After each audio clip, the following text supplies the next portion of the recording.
नमस्कार, India voice देख रहे हैं आप और मैं हूं आपके साथ शिवम दुबे। इंडिया वॉइस के खास कार्यक्रम राजस्थान समाचार में आप सबका स्वागत है। बुलेटिन की शुरुआत करेंगे हरियाणा और जम्मू कश्मीर विधानसभा चुनाव परिणाम पर मदन राठौड़ ने कहा कि हरियाणा में प्रधानमंत्री मोदी ने देश की प्रतिष्ठा बढ़ाई, विकास के नए आयाम स्थापित किए, उस पर जनता ने अंतिम मुहर लगाई। राजस्थान के विधानसभा उपचुनावों को लेकर भी मदन राठौड़ ने बड़ा दावा करते हुए कहा कि उपचुनाव में भी हम ही जीतेंगे।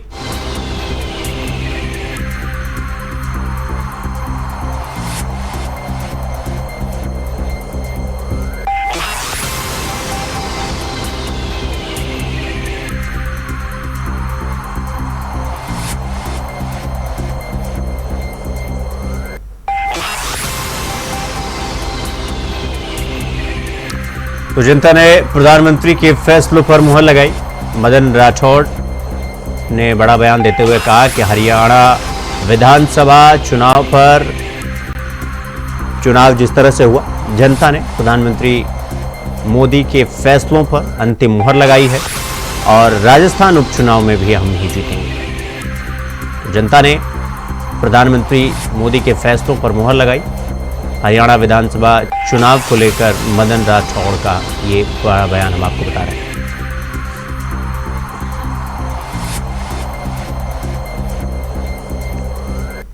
तो जनता ने प्रधानमंत्री मोदी के फैसलों पर मुहर लगाई। हरियाणा में या जम्मू कश्मीर में जहां भी हो, नरेंद्र मोदी जी ने जो देश की प्रतिष्ठा बढ़ाई है और शांति कायम की है, विकास के नए आयाम स्थापित किए और हरियाणा में भी जो विकास के काम किए उस पर जनता ने मुहर लगाई है। तो वहीं आय से अधिक संपत्ति के मामले में एसीबी के रडार पर आए आईएएस अधिकारी राजेंद्र विजय के आने वाली समय में परेशानी और भी बढ़ सकती है। एसीबी के पास राजेंद्र विजय की अकूत संपत्ति के दस्तावेज हैं। हालांकि राजेंद्र विजय ने यह संपत्ति माता पिता के नाम खरीदकर खुद की पत्नी के नाम गिफ्ट कराई है। एसीबी के हाथ राजेंद्र विजय का ड्राइवर चतर भी लग गया है। एसीबी के सामने वो कई जमीनों के दस्तावेज लेकर आया है। इस मामले में पूछताछ शुरू हो चुकी है। जानकारी के अनुसार प्रॉपर्टी का वैल्यूएशन करने में तकरीबन 25 दिन का समय लग सकता है।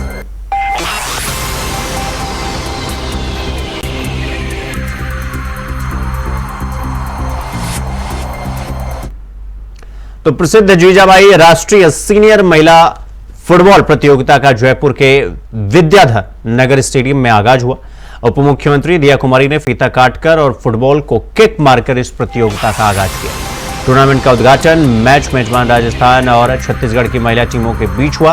उप मुख्यमंत्री दिया कुमारी ने इस मौके पर कहा कि भारत का दूसरा फीफा अप्रूव्ड स्टेडियम है, यह बहुत गर्व की बात है। साथ ही उन्होंने सभी खिलाड़ियों और अधिकारियों को बधाई। इस स्टेडियम में राजस्थान के अलावा छत्तीसगढ़, पश्चिम बंगाल, मध्य प्रदेश और पंजाब के भी मैच होंगे और सीनियर महिला फुटबॉल प्रतियोगिता का आयोजन।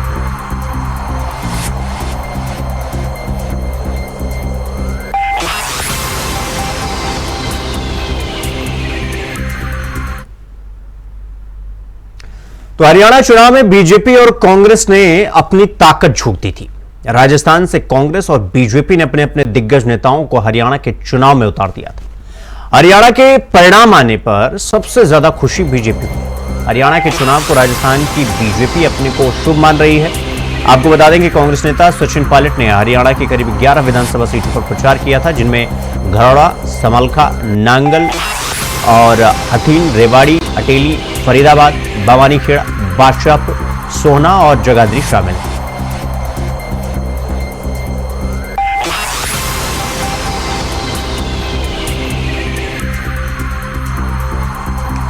तो सीएम भजनलाल शर्मा ने 7 सीटों पर प्रचार किया था, जबकि कांग्रेस नेता सचिन पायलट ने हरियाणा में 11 विधानसभा सीटों पर प्रचार किया था। और दोनों ही पार्टी, बीजेपी और कांग्रेस, दोनों ने ही अपनी पूरी ताकत झोंक दी थी हरियाणा में, क्योंकि हरियाणा में माना जा रहा था कि 10 साल से बीजेपी की सरकार है और राज्य में एक बेहद मजबूत एंटी इनकम्बेंसी है और उसका फायदा उठाया जा सकता है। लेकिन हुआ उसका उलट।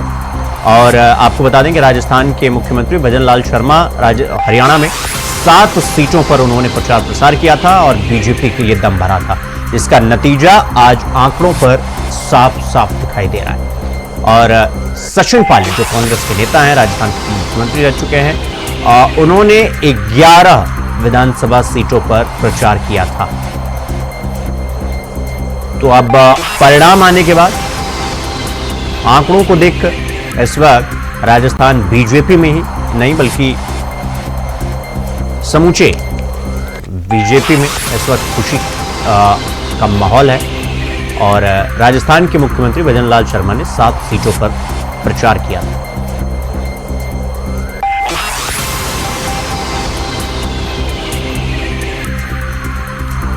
इस खबर पर हमारे साथ हमारे सहयोगी कुलदीप सैनी हमारे साथ लाइव जुड़ गए हैं।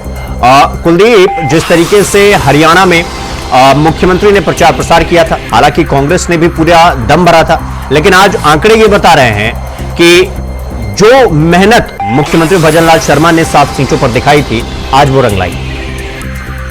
देखिए, हरियाणा जीत का सबसे बड़ा अगर दारोमदार कहीं कहा जा सकता है, राजस्थान के राजनेताओं का एक बड़ा हिस्सा राजस्थान से पूरा हरियाणा में रहा। हालांकि उत्तर प्रदेश को छोड़कर खुद मुख्यमंत्री हरियाणा दौरे पर रहे। लगातार जहां 7 बार उन्होंने हरियाणा की मेजबानी संभाली और खुद वहां पर प्रदेश प्रभारी राजस्थान के सतीश पूनिया को लगाया गया है, जो पूर्व में प्रदेश अध्यक्ष की जिम्मेदारी राजस्थान में संभाल चुके हैं। जात चेहरे से जातों को साधने के लिए उनको हरियाणा में भेजा गया।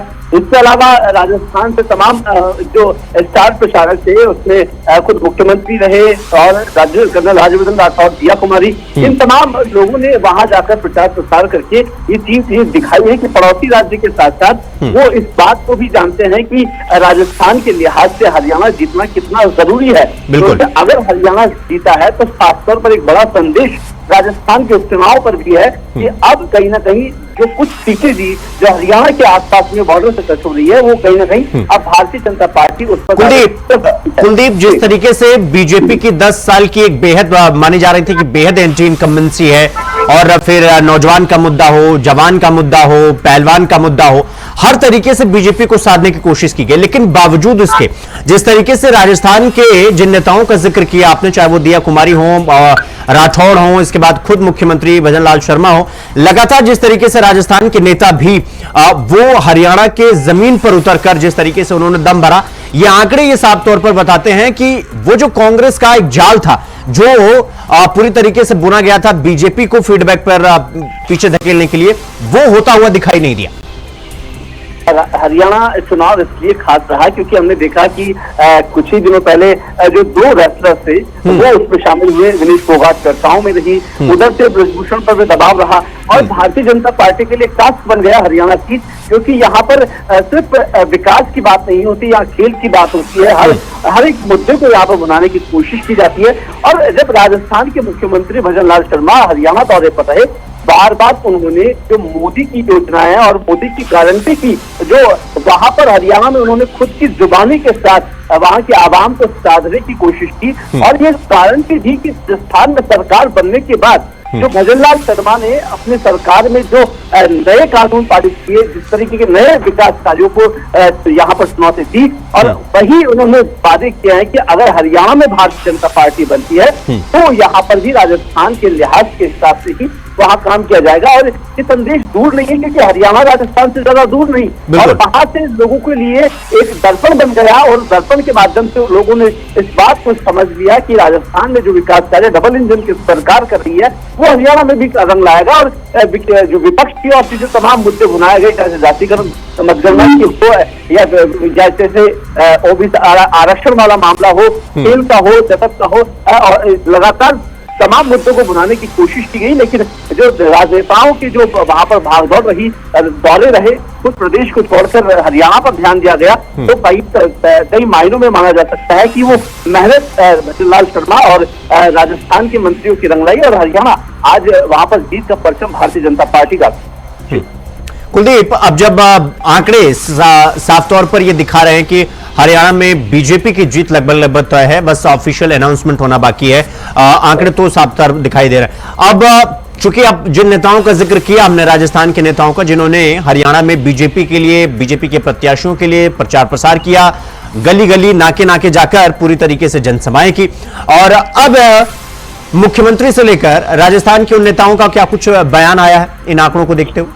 देखिए, जैसे ही पार्टी की ओर से ये तय कर लिया गया था कि क्योंकि आंकड़े और स्थान दोनों ही भारतीय जनता पार्टी के पक्ष में थे, बीजेपी प्रदेश कार्यालय पर अभी थोड़ी देर बाद ही मुख्यमंत्री खुद पहुंचने वाले हैं, जहां पर आतिशबाजी के साथ वो जश्न मनाने वाले हैं। इससे पहले मदन राठौड़ ने कांग्रेस के तमाम जो लीडर्स थे, क्योंकि अशोक गहलोत ने भी वहां जाकर, हरियाणा में जाकर बयान दिए, उनके बयानों को भी पलटवार किया। और साफ तौर पर जब हमने देखा कि इतने बड़े मार्जिन से भारतीय जनता पार्टी वहां से निकल रही है, तो कहीं ना कहीं भारतीय जनता पार्टी में राजस्थान का जो योगदान रहा है हरियाणा चुनाव के अंदर, कहीं ना कहीं भजनलाल शर्मा की पीठ थपथपाने का काम अब प्रधानमंत्री करने वाले हैं।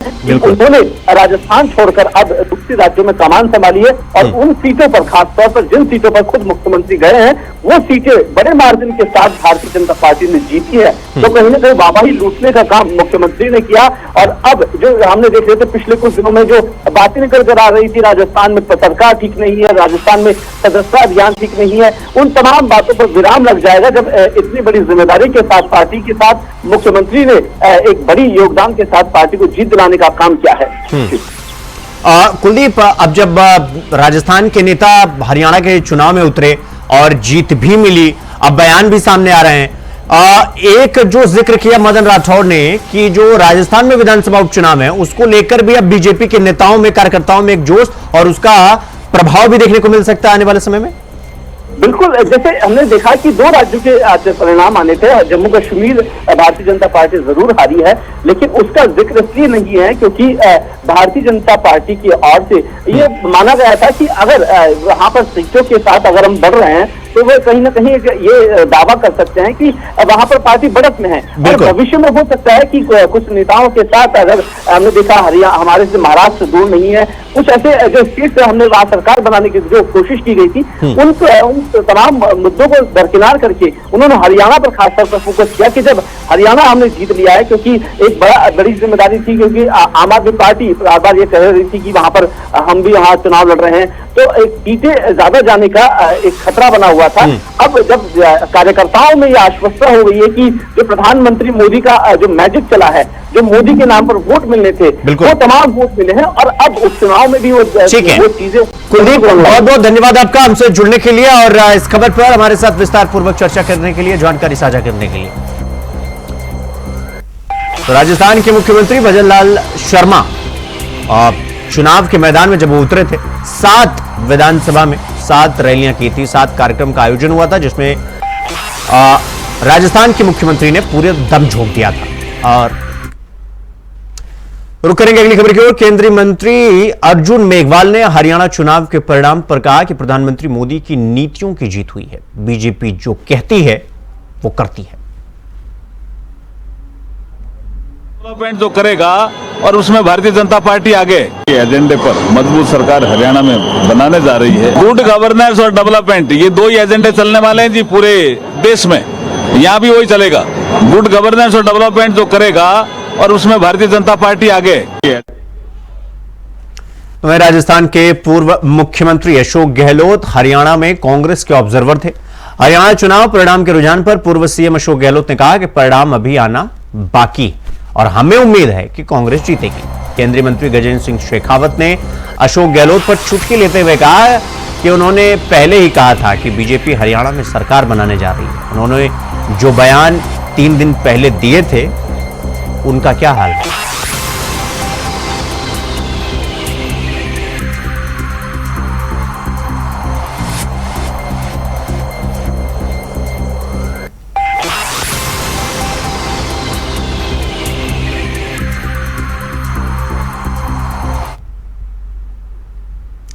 तो वहीं पूर्व मुख्यमंत्री अशोक गहलोत के भजनलाल सरकार पर दिए गए सर्कस वाले बयान से बवाल मचा हुआ है। गहलोत के इस बयान पर बीजेपी जमकर बौखला गई है।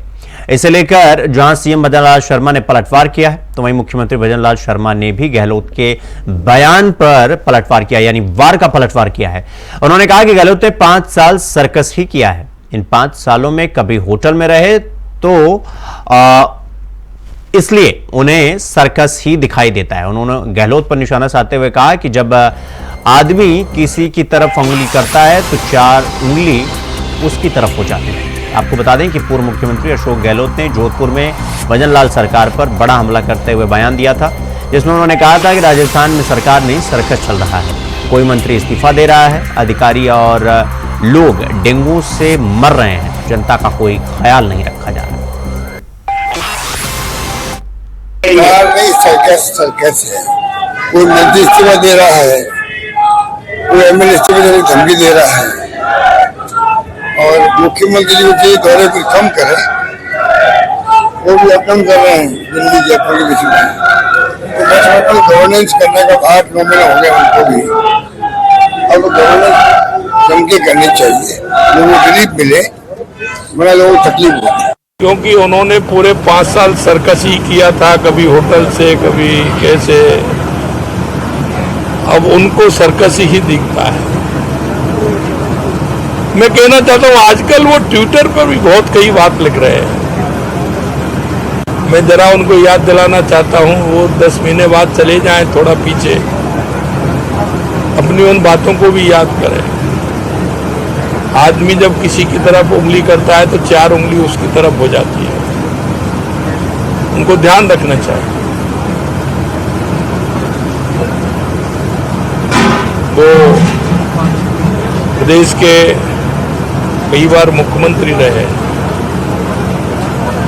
उनका अनुभव है। मैं कहना चाहता हूं कि उनको कोई भी वक्तव्य देते हैं जरा अपनी तरफ देख करके दें तो अच्छा रहेगा। तो खबरों में आगे बढ़ेंगे। श्री माधोपुर में राजस्व विभाग की टीम ने ताबड़तोड़ कार्रवाई करते हुए कई रास्तों से अतिक्रमण मुक्त करवाया। ग्रामीणों की शिकायत पर राजस्व विभाग ने कार्रवाई की, तो वहीं मौके पर जेसीबी लेकर पहुंचे तहसीलदार जगदीश प्रसाद ने कलेक्ट्रेट के आदेश पर कार्रवाई की और रास्तों को अतिक्रमण से मुक्त करवाया। तहसीलदार ने बताया कि रूपपुरा और रामपुरा 2 गांवों में 3 रास्तों पर अवैध तरीके से अतिक्रमण किया गया था, जिसको लेकर आज कार्रवाई करते हुए रास्तों को खोला गया।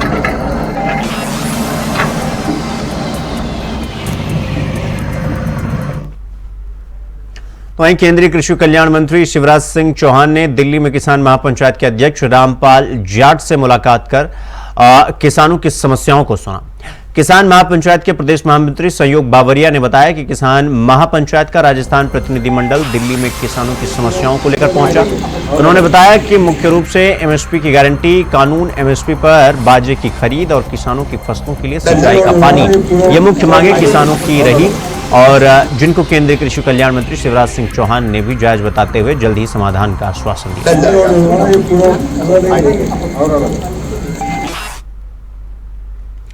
वहीं सवाई माधोपुर में एक गाड़ी की टक्कर से 2 लोगों की मौत हो गई। गुस्साए परिजनों ने हाईवे पर जाम लगा दिया। लोगों ने विधायक जितेंद्र गोठवाल के खिलाफ जमकर नारेबाजी की। परिजनों ने सरकार से मुआवजे की मांग की और मौके पर पहुंची पुलिस ने आम लोगों की समस्याओं को देखते हुए जाम को खुलवाने का प्रयास किया, लेकिन लोगों का कहना है कि जब तक सरकार मुआवजा नहीं देती तब तक जाम नहीं खुलेगा।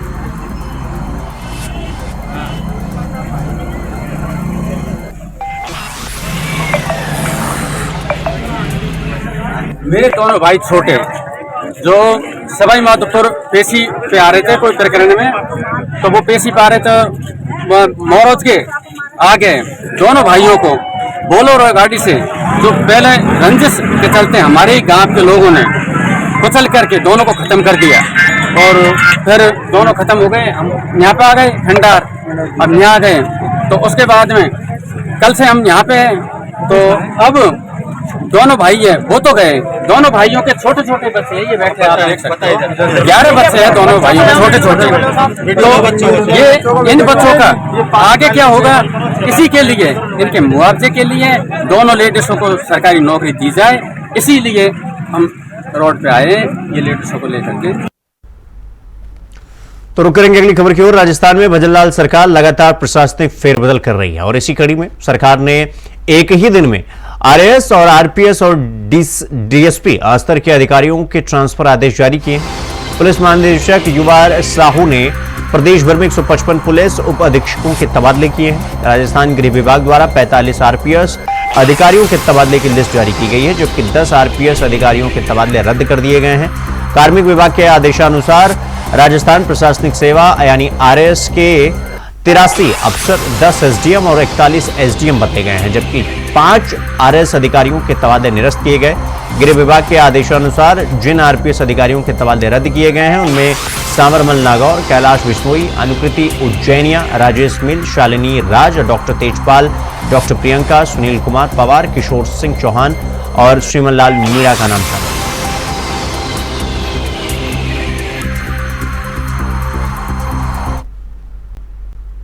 तो वहीं अनूपगढ़ के नेशनल हाईवे पर सड़क हादसे में एक 11 साल के बच्चे की मौत हो गई। हादसे में दंपत्ति और बेटे घायल हो गए। घायलों को सरकारी अस्पताल में भर्ती करवाया गया, लेकिन डॉक्टर ना होने के कारण उनको उपचार के लिए गंगानगर भेजा गया। जानकारी के अनुसार परिवार कार से गंगानगर जा रहा था।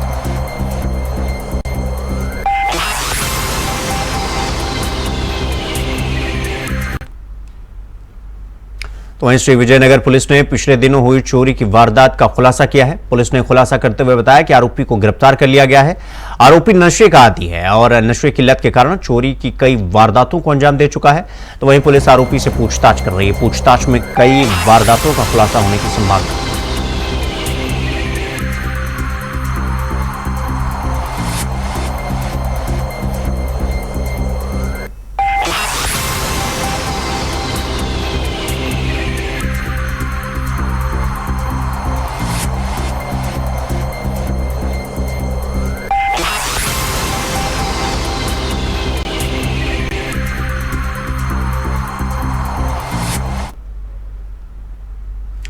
तो खबरों में आगे बढ़ेंगे। अगली खबर झालावाड़ से है, जहां जिले में पुलिस ने कार्रवाई करते हुए एक नशा तस्कर को गिरफ्तार किया है, जिसके पास से 23 किलो 370 ग्राम डोडा चोरा पोस्त बरामद हुआ है, जिसकी कीमत लाखों रुपए में बताई जा रही है।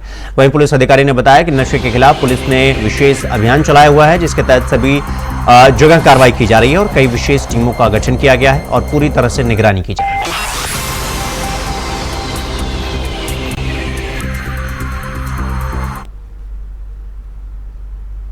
तो झालावाड़ में वन विभाग ने अवैध आरा मशीनों के खिलाफ ताबड़तोड़ कार्रवाई करते हुए आधा दर्जन मशीनों को सीज कर सील कर दिया है और अवैध लकड़ी के स्टॉक को जब्त कर लिया है। और वन विभाग की टीम ने आरा मशीनों के मालिकों के खिलाफ केस दर्ज किया है। जन विभाग की इस कार्रवाई का आरा मशीनों के संचालकों और आसपास के लोगों द्वारा भारी विरोध किया गया, जिसके बाद वन विभाग ने आधा दर्जन मशीनों को सीज कर सील किया।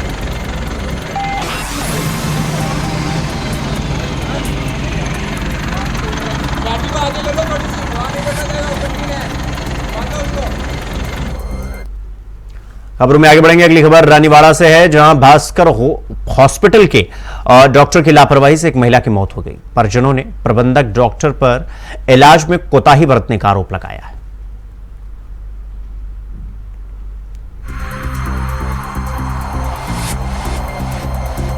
तो डॉक्टर पर लापरवाही का आरोप है और परिजनों का यह कहना है कि इलाज में लापरवाही के चलते ये महिला की मौत हुई है। तो हॉस्पिटल में महिला की मौत के बाद हंगामा हुआ, जिस पर डॉक्टर पर लापरवाही करने का आरोप लगा है और इलाज में लापरवाही का आरोप।